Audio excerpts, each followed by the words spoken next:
ፍጡር አንድነትክም እንደሱ አይደለም ሶስትነትክም እንደሱ አይደለም ብሎ መሞገት ይችላል ወይ? አንድ ሁለተኛ ስላሴ ማለት ልብ ብላችሁ አዳምጡ፣ የልብ ጆሮአችሁን ክፈቱና ኦርቶዶክሳውያን ስንጠየቅ ምን መልሰው ማን ፈጠረህ ስንባል መልሳችን ስላሴ ነው። በማን ታምናለህ ለሚለን ሰውም መልሳችን በስላሴ ነው። ስላሴ ስንት ናቸው ብሎ ለሚጠይቀን ሰውም አንድም ሶስትም ናቸው ብለን ነው የምንመልሰው። አንድም ሶስትም ናቸው ስንል አንድ ሲሆን አንድ ነገር አንድም ሶስትም እንዴት ይሆናል ይሉናል። የሚገርማችሁ የኛ ሃይማኖት ከናንተና ከሌለው እንዲህ አይነት ጥቃቅን ጥያቄ ዞ ከሚዘንበው ከሚፈሰው ሰው ለየት የሚለው አንድ ሲሆን ሶስት ሶስት ሲሆን አንድ የሚሆንበት ምስጢር ብቻ ሳይሆን ባንድ ባህሪ ባንድ አካል ሁለት ባንድ ባህሪ ባንድ አካል ሁለት የሚደንቁ የማይስማሙ ነገሮችን በምድርም በሰማይም አይተናል። ሰማያዊው መለኮት ልብ ብላችሁ አዳምጡ፣ ምድራዊ ስጋን ሲዋሃድ ፍጹም ሰው ሲሆን ፍጹም አምላክ ሆኗል። ፍጹም ሰው ስለሆነ ፍጹም አምላክነቱ አልቀረበትም። ፍጹም አምላክ ሲሆን ደግሞ ፍጹም ሰውነቱ አልቀረበትም። ፍጹም ሰው ነው ባልንበት አንደበታችን ፍጹም አምላክ ነው እንላለን። ፍጹም አምላክ ነው ባልንበት አንደበታችን ፍጹም ሰው ነው እንላለን። ይሄ በሰማይ የተከወነ ድንቅ ምስጢር ነው በምድር የተገለጸ። በእመቤታችን በኩል ምድር ላይ ደግሞ ፍጽምት ድንግል ናት፣ ፍጽምት ደግሞ እናት ናት። እንደ እናቶች ልጅ አላት፣ እንደ ደናገላን ድንግል ናት። ስላሴም እንደዚሁ አንድ ሲሆን ሶስት ነው፣ ሶስት ሲሆን አንድ ነው ስንለው እንዴት አንድ ነገር አንድ ሲሆን ሶስት ሶስት ይሆን አንድ ይሆናል ካላችሁን ነገር ሳይሆን አምላክ ነው። አንድ ሲሆን ሶስት ሶስት ይሆን አንድ የሆነው ነገር እውነት ነው። አንድ ከሆነ አንድ ነው፣ ሶስት ከሆነ ሶስት ነው። ሶስትም ከሆነ አንድ አይሆንም፣ አንድም ከሆነ ሶስት አይሆንም። ለነገር ልክ ናችሁ፣ ለስላሴ ግን ይቻላል።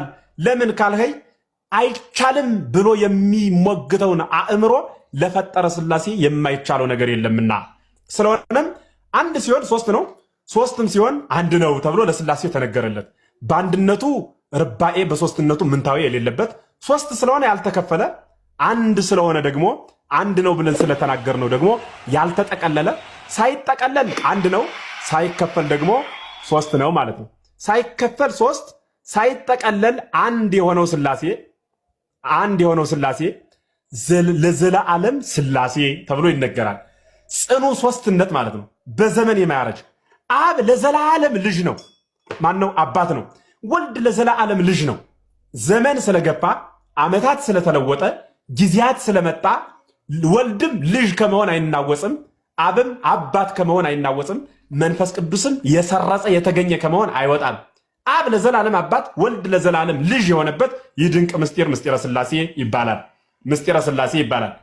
ምስጢረ ስላሴ ለታላቁ የሃይማኖት አባት አበ ብዙሃን ብለን ለምንጠራው ለአብርሃም የተገለጸበትን ኦሪት ዘፍጥረት ማነው ዘጸአት ምዕራፍ 3 ላይ ያለው በማነው በሙሴ በኩል የተገለጸው በአብርሃም በኩል የአብርሃም ኦሪት ዘፍጥረት ምዕራፍ 18 ጀምራችሁ ለአብርሃም የተገለጸለትን መገለጽ ስታዩ ሌላውም የእግዚአብሔር ቸርነት ምድርን መላች፣ በእግዚአብሔር ቃል ሰማዮች ጸኑ፣ ሰራዊቶቹም ሁሉ በአፉ እስትንፋስ ሕያዋን ይሆናሉ የሚለው በመዝሙረ ዳዊት የተገለጸው በሌላም የተቀመጠው ጌታችን ታላቅ ነው ተብሎ የተገለጸው እኒህ ሁሉ ምስጢራት በጠቅላላ ከመጀመሪያ እስከ መጨረሻ ያሉት ነገረ ስላሴን ምስጢረ ስላሴን የሚሰብኩ መጻሕፍት ናቸው።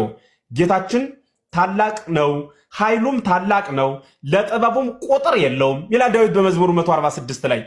ጌታችን ታላቅ ነው እግዚአብሔር አብ፣ ኃይሉም ታላቅ ነው እግዚአብሔር ወልድ፣ ለጥበቡም ቁጥር የለውም እግዚአብሔር መንፈስ ቅዱስ። በእያንዳንዱ ቦታ የእግዚአብሔር አምላክነቱ፣ አንድነቱ፣ ሶስትነቱ በምላት የተጻፈበት የመጽሐፍ ቅዱስ ክፍል ነው ማለት ነው። ሌላው በኢሳይያስ ምዕራፍ 6 ላይ የምታዩት ቅዱስ ቅዱስ ቅዱስ የሰራዊት ጌታ እግዚአብሔር ተብሎ የተነገረለት አንዱ አብ ቅዱስ ነው፣ አንዱ ወልድ ቅዱስ ነው፣ አንዱ መንፈስ ቅዱስ ደግሞ ቅዱስ ነው ተብሎ የተነገረለት ለቅድስናው መስፈርት የሌለው ሁሉን የሚቀድስ መቀደስ የባህሪ ገንዘቡ የሆነ ፍጥረታትን ሁሉ ቢቀድስ እንጂ ፍጥረታት የማይቀድሱት፣ ፍጥረታትን ሁሉ ቢወስን እንጂ ፍጥረታት የማይወስኑት። በነገራችን ላይ ስላሴ ማለት አንድ ነህ ሶስት ነህ ስላልነው አንድ ሶስት የሆነ አይደለም። አንድነትህ ሶስትነትህ ጽኑ ነው ስላልነው አንድነቱ ሶስትነቱ የጸናለት አይደለም። ለዘላለም ጽኑ ስለሆነ ጽኑ አልነው እንጂ አምላክ ስላልነው አምላክ የሆነ አይደለም። አምላክ ስለሆነ ነው አምላክ ያልነው። እኛ አምላክ ነህ ብለን ስለተናገርነው አምላክ የሆነ አምላክ የለንም። አምላክ ስለሆነ ነው እንጂ አምላክ ነህ ብለን የተናገርነው። ይህ ድንቅ ምስጢር የተከወነበት አማናዊ ምስጢር የቤተ ክርስቲያናችን ከቀደሙ አባቶች ጀምሮ በስርዓት በሕግ ተጽፈው መጻሕፍትን፣ ታሪክን፣ ዶግማን፣ ቀኖናን፣ ስርዓትን፣ ትውፊትን፣ ቅብብሎሽን፣ ትናንትን ጨምራ የያዘች ለነገ ለትውልድ ሳትሸራርፍ የምታስረክብ አማናዊት ቤተ ክርስቲያን ነገረ ሥላሴን እንዲህ ትረዳለች። ነገረ ሥላሴን እንዲህ ትረዳለች። ይህ በዘመነ ሐዲስ ሲነገር የመጣው ማነው? በዘመነ ብሉይ ሲነገር የመጣው ዘመናተ ብሉይን፣ ሕገ ብሉይን፣ ስርዓተ ብሉይን አንድ ሲሆን ሶስት ሲሆን አንድ እያል በምሳሌ አባቶቻችን የሥላሴ የአካል ግብር ሶስትነት እንዴት ይታያል የሚለውን ቃል እየገለጹ ይመጡና በሚገርማችሁ የሰው ነብስ አለ የለባዊነት ከዊን ቃልነቷና የስትንፋስነት ከዊን አላት እያሉ እሷን እየገለጹ ይመጡና የወልድ የአካል ግብሩ መውለድ ነው። የአብ የአካል ግብሩ መውለድ ነው። የወልድ የአካል ግብሩ መወለድ ነው። የመንፈስ ቅዱስ የአካል ግብሩ መስረጽ ነው ብለው ይናገሩለታል። ይህ ማለት ምን ማለት ነው? አብ ልብ ነው ስንል የወልድ ልቡ አብ ነው እያልን ነው። የመንፈስ ቅዱስ ልቡም አብ ነው። የመንፈስ ቅዱስ ልቡም አብ ነው። ወልድ ቃሉ ራሱ ነው፣ ለራሱ ቃል ሆኖ ለአብም ቃል ነው፣ ለመንፈስ ቅዱስም ቃል ነው። መንፈስ ቅዱስ ለራሱ ሕይወት ሆኖ ለአብም ሕይወት ነው፣ ለወልድም ሕይወት ነው። አካላትን በኩነታት ማገናዘብ ማለት ይህ ነው። በዚህ ልክ የተገለጸ ምስጢረ ሥላሴ የነፍስ የነፋስ የሌሎቹም ምሳሌ እየተሰጠ ለሥላሴ የሚነገርበት አማናዊ የሥላሴ አስተምህሮ እንዲያይገለጻል። ሥላሴ ማለት በአጭር ቋንቋ ልዩ ሶስት ማለት ነው። ልዩ ሶስት ማለት ነው። አሁን የነገርኳችሁ እስካሁን የሥላሴን ሶስትነት የሚገልጽ ሥላሴ ሶስትነት አላቸው ብሎ ስለ ሶስትነታቸው አበው በመጻሕፍት በዘመነ ብሉይ ያጠነጠኑበት የመጽሐፍ ቅዱስ ክፍል ነው። በዘመነ ብሉይ ያጠነጠኑበት የመጽሐፍ ቅዱስ ክፍል ነው ማለት ነው። የሥላሴ አንድነት በምንድን ነው ተብላችሁ ብትጠየቁ ግን ሶስት ነው ያልኳችሁን ስዘረዝር የመጣሁትን በሚገባ ከያዛችሁልኝ አንድነታቸው በባህሪ በህልውና በፈቃድ በመለኮት በመሳሰለው ሁሉ አንድ ናቸው። በባህሪ በመለኮት በፈቃድ በአገዛዝ በስልጣን በግብር ሥላሴ አንድ ናቸው። በግብር ስላችሁ ልብ ብላችሁ አዳምጡ፣ የልብ ጆሮአችሁን ክፈቱ። ሥላሴ በግብር አንድ ናቸው ማለት ግብር ምን ግብር ነው? አፋዊና ውሳጣዊ ግብር ይባላል። ውሳጣዊ ግብር ማለት መውለድ፣ መወለድ፣ መስረጽ ነው። በዚህ ሶስት ናቸው። በመውለድ፣ በመወለድ፣ በመስረጽ፣ በመውለድ፣ በማስረጽ በዚህ ሶስት ናቸው። የአብ ግብሩ መውለድ ነው። የወልድ ግብሩ መወለድ ነው። የመንፈስ ቅዱስ ግብሩ መስረጽ ነው። አዲ አንድ ናቸው ያልከን በምንድን ነው ካላችሁኝ፣ አፋዊ ግብር የሚባለው ይህንን ዓለም መፍጠር፣ መመገብ፣ መጠበቅ፣ ማሳለፍ፣ ይህ ሁሉ ደግሞ በዚህ አንድ ናቸው ማለት ነው። ስለሆነም ሥላሴ አንድ ናቸው ያልናቸው በባህሪ ማለት ምን ማለት ነው ከተባለ አብ የሚወልድበት ወልድ የሚወለድበት፣ አንድም አብ የሚወልድበት የሚያሰርጽበት፣ ወልድ የሚወለድበት፣ መንፈስ ቅዱስ የሚሰርጽበት ባህሪ አሐቲ ባህሪሆሙ ለሥላሴ የሥላሴ ባህሪያቸው አንዲት ናት። ይቺ ባህሪ አብ የሚወልድበት ባህሪ፣ ወልድ የሚወለድበት ባህሪ፣ አብ የሚያሰርጽበት ባህሪ፣ መንፈስ ቅዱስ የሚሰርጽበት ባህሪ አንዲት ባህሪ ናት። ይቺ ባህሪ ቅድምናም ዳህራዊነትም የላትም ለአካላተ ሥላሴ። ከወልድ ቀድማም አልነበረችም፣ ከአብ ቀጥላም አልመጣችም፣ ከመንፈስ ቅዱስ ቀድማም አልኖረችም። አሐቲ ናት፣ አንዲት ናት፣ ጭጉም ናት። አብ ሲኖር የኖረች ናት። ወልድ ሲኖር ወልድ ያልኖረበት ጊዜ ሳይኖር ካልኖረበት ጊዜ ያልኖረበት ጊዜ ሳይኖር ከኖረበት ጊዜ ጀምሮ ለማይባልለት ወልድ ጭጉም የሆነች ባህሪ ናት ለወልድ። አብ የሚወልድበት ወልድ የሚወለድበት መንፈስ ቅዱስ የሚሰርጽበት አንዲት ባህሪ ስለሆነች ሥላሴ በባህሪ አንድ ናቸው። ይህ ባህሪ የመፍጠር ግብር አለው። ይህ ባህሪ የማሳለፍ ግብር አለው። ይህ ባህሪ የመጠበቅ ግብር አለው። በዚህ ሁሉ ሥላሴ አንድ ናቸው ማለት ነው በባህሪ። በህልውና ማለት ደግሞ ባኗኗር ማለት ነው። በአማርኛ ህልውናቸው አንድ ነው ማለት አንዱ ኑሮ ለሰከንድ እንኳን ተከትሎ የመጣ ሌላ የለም ማለት ነው።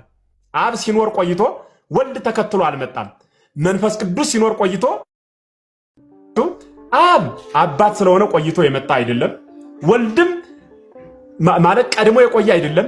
ወልድም ልጅ ስለሆነ ተከትሎ የመጣ አይደለም። መንፈስ ቅዱስም ትክክል ነው ማለት ነው። መንፈስ ቅዱስም ትክክል ነው ማለት ነው። ባጭሩ ምን እያልህን ነው ካላችሁኝ፣ ህልውናቸው ማለት አባ ጊዮርጊስ ዘጋስጫ 3 ነገር ይገርመኛል ይላል። አባቱ የማይበልጠው ልጅ ይላል አንደኛው። ሁለተኛው እናቱን የፈጠረ ልጅ ይላል። ሶስተኛ ፈጣሪዋን የወለደች እናት። ይህን ነገር ሳስብ ይደንቀኛል አለ። ልክ አባ ጊዮርጊስ ዘጋስጫ ከገረመው ከሶስቱ አንዱ አባቱ የማይበልጠው ልጅ ነው።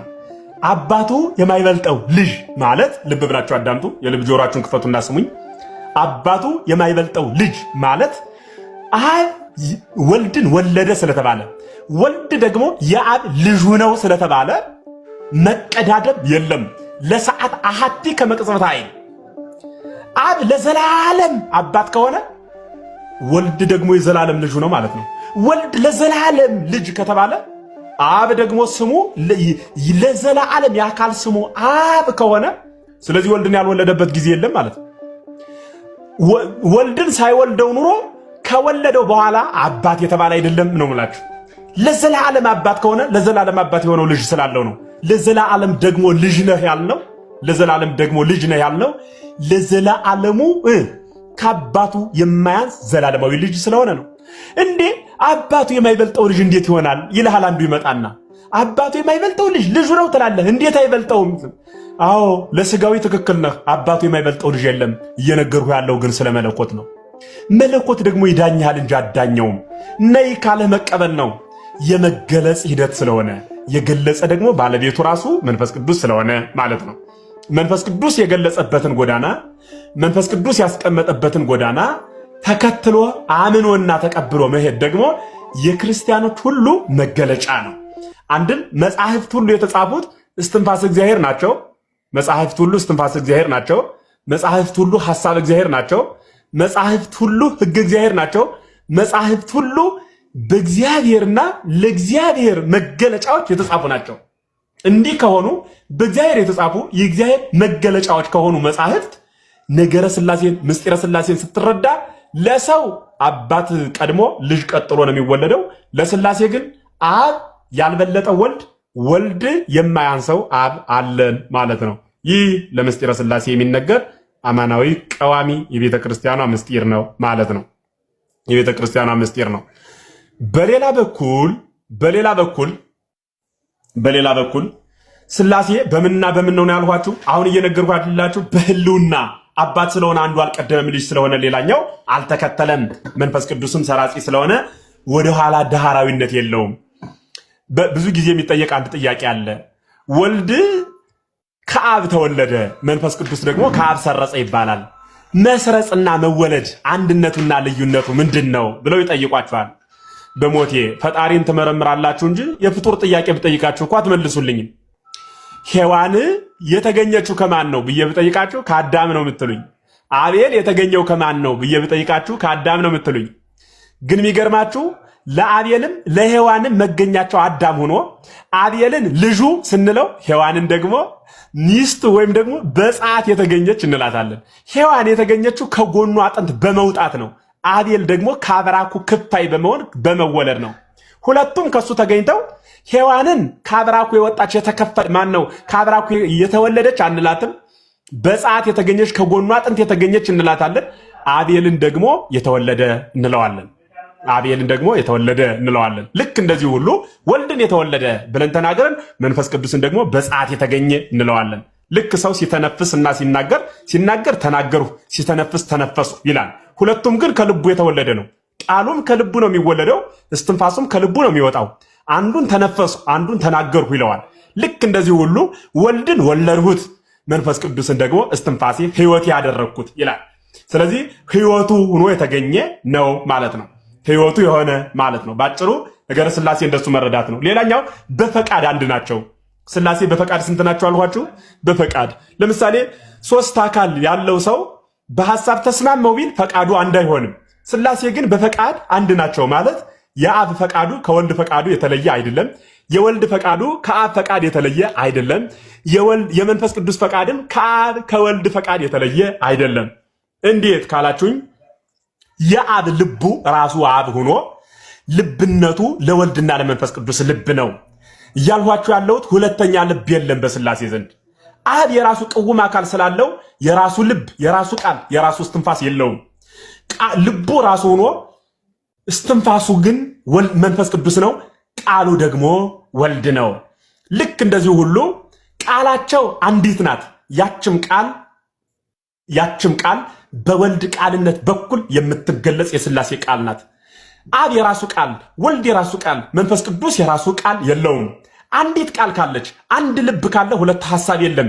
ልባቸው አንድ ነው። ልባቸው አንድ ስለሆነ ሁለት ሐሳብ የላቸውም። ሁለት ሐሳብ ስለሌላቸው ፈቃዳቸው አንድ ነው ተባለላቸው ማለት ነው። ስላሴ ሁለት ሐሳብ የላቸውም። ሁለት ሐሳብ ስለሌላቸው ምን አልናቸው ማለት ነው? ምን አልናቸው ማለት ነው? ስላሴ ሁለት ሐሳብ የላቸውም። ሁለት ሐሳብ ስለሌላቸው በምን አንድ ናቸው አልናቸው ማለት ነው? በሞቴ መልሱልኝ። በምን አንድ ናቸው አልናቸው? በፈቃድ በሉ እስኪሁላችሁ። በፈቃድ በሉ። በሞቴ በፈቃድ አንድ ናቸው። ስንት ልብ ስላላቸው? አንድ ልብ ስላላቸው። አንድ ልብ ስላላቸው በምን ምንድን ናቸው? በፈቃድ። ስላሴ በፈቃድ አንድ ናቸው።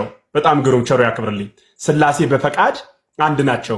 ለምን ሲባል የተለያየ ልብ ስለሌለ የተለያየ ሐሳብ። ሶስት ሰዎች ሶስት አካል ኑሯቸው ሶስት ሐሳብ ያላቸው ሶስት ልብ ስላላቸው ነው። የኔ ልቤ የግሌ ነው፣ የራሴን ሐሳብ አስባለሁ። ያም ልቡ ለግሉ ነው፣ ያም ልቡ ለግሉ ነው። ለስላሴ ግን ቅውም የሆነ አንድ ልብ አለ። በዚያ ልብ ያስባሉ። በዚያ ልብ በወልድ ቃልነት ይናገራሉ። በአብ ልብነት የታሰበው በወልድ ቃልነት ይነገራል። በወልድ ቃልነት የሚነገረው በመንፈስ ቅዱስ ሕያውነት ይኖራል ማለት ነው። ስለሆነም በፈቃድ ስላሴ አንድ ናቸው። በመለኮት አንድ ናቸው ማለት ደግሞ የስላሴ መለኮት የሚባለው ግዛት ማለት ነው። መለኮት ማለት በነገራችን ላይ ብዙ ትርጉም ቢኖረውም በዋናነት ግን መለከ ገዛ ከሚለው የግስ ግስ የተገኘ ነው። ትርጓሜው ገዥነት ማለት ነው። በገዥነት አብ ሰማዩን፣ ወልድ ምድሩን፣ መንፈስ ቅዱስ የብሱን ወይም ባህሩን የሚገዙ አይደሉም። በመለኮት አንድ ናቸው ማለት በግዛት አንድ ናቸው። ልክ ለምሳሌ አብ አካሉ በዓለም ሁሉ የመላ ነው እንላለን። የአብ አካሉ የወልድ አካልም ደግሞ በዓለም ሁሉ ከዓለምም ባፋ የመላ ነው። የመንፈስ ቅዱስም አካሉ በዓለም ሁሉ ከዓለምም ባፋ የመላ ነው እንላለን።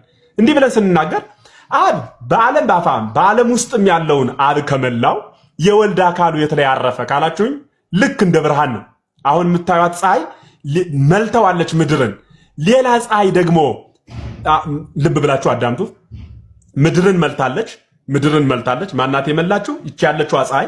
እችን የምትመስል ፀሐይ ከላይ ብንሰቅል የፀሐዩን ብርሃን ዳግም የሚሰቀለው ብርሃኑን ይቀመዋል ወይስ ይሄኛው ብርሃን ያኛው ብርሃን ስለሞላ የሚያርፍበት ያጣል? ቤታችሁ ውስጥ በአምፖል ልመስልላችሁ፣ በጨለማ ያላችሁ፣ በብርሃን ያላችሁ በውጭው ዓለም ፀሐዩን አይታችሁ ከራሳችሁ ጋር ተናበቡ። በሀገር ውስጥ ያላችሁ ደግሞ አሁን አምፖል አብርተናል አይደል? የበረው አምፖል በጣም ቤቱን ሞልቶታል በብርሃን። የሆነ ሌላ አምፖል ብንተክል የተከልነው አምፖል ወይም የሰቀልነው ያ አምፖል የኛውን አምፖል ማረፊያ ያሰጠዋል ነው? ሶስቱም በኩልነት ያበራሉ። ሶስት አምፖል ብንሰቅል ልክ ሶስቱም አምፖል በኩልነት ሲያበሩ የአንዱን ብርሃን አንዱ ብርሃን እንደማይጋፈው ሁሉ በአንዱ ብርሃን ላይ አንዱ ብርሃን እንደሚኖር ሁሉ አካላተ ስላሴም ህልውናቸው የረቂቅ አካል ህልውና ስለሆነ የሚኖሩት አካላተ ስላሴ ልብ ብላችሁ አዳምጡ።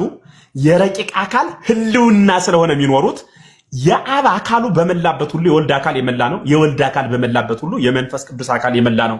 መገፋፋት የለባቸውም ማለት ነው።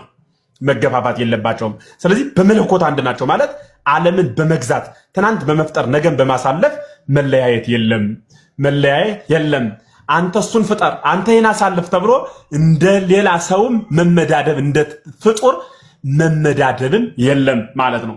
ለምንድን ነው የማይመዳደቡት ካላችሁኝ፣ ግዛታቸው የሚመደብ አይደለም። ለምን? መለኮታቸው አንድ ስለሆነ። በአንድ መለኮት የሚመደብ ግዛት የለም። ፈቃዳቸው አንድ ነው ብለናልና ማለት ነው። ስለዚህ ስላሴ ማለት ቅድም እንደነገርኳችሁ በዚያ ልክ የሚገለጽ ነው። ስላሴ በባህሪ አንድ ናቸው ሲባል ሁሉን ማወቅ፣ ሁሉን መቻል፣ ሁሉን መፈጸምና ማከናወን የባህሪ ገንዘባቸው ነው ማለት ነው። ተለይቶ አዋቂ፣ አሳዋቂ፣ ቻይ፣ አስቻይ፣ ወሳኝ፣ አስወሳኝ የሚባል በስላሴ ዘንድ ፈጽሞ አይሰራም ማለት ነው። ጌታችን መድኃኒታችን ኢየሱስ ክርስቶስም ሲናገር ለአብ ያለው ሁሉ አለ የኔ ያለኝ አለ ወይም የኔ ነው አለ። የአብ ያለው ሁሉ ልብ ብላችሁ አዳምጡ። የማን ያለው ሁሉ አልኳችሁ? ለአብ ያለው ሁሉ አለ። ለአብ በሉ እስኪ ሁላችሁ ለአብ ያለው ሁሉ በሉ እስኪ በሞቴ በሉ። ለአብ ያለው ሁሉ ለኔ አለኝ፣ ለአብ ያለው ሁሉ ለኔ አለኝ።